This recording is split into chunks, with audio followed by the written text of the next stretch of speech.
So, hello mga kamangyan na yan. Natanong niya, hindi ba yan nakaka-pimple? Gusto ko kasi mawala pimple ko at mahimbing ang tulog. Wow naman! So, ang inatukon niya ho dyan ay Ering Asian Premium. Para ho sa akin, kahit anong product yung gamitin ninyo or inumin ninyo, iba-iba talaga yung effect nun sa tao.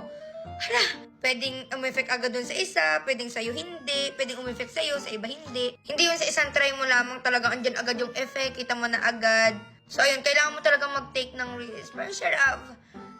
Pero sa akin, hindi naman ako dito pinimpulse talaga ng bongga. Naging mahimbing din talaga yung tulog ko. Basta ho, ang payo ko lang, just in case, itry nyo itong Asian Premium, bigyan nyo ng chance kasi sobrang ganda talaga ng product na to. Ang advice ko lang ho, kapag nag-try kayo ng kahit na anong product, kapag sa tingin ninyo, nakita nyo na agad na parang ang pangit talaga ng effect sa inyo, itigil nyo na. Pero kapag sa tingin ninyo, ang ganda naman, nakikita nyo, nag-glow kayo, huy! So, ayun, go, go, go! Ah, wow, ang OA. So, ayan, ilalagay ko sa yellow basket for the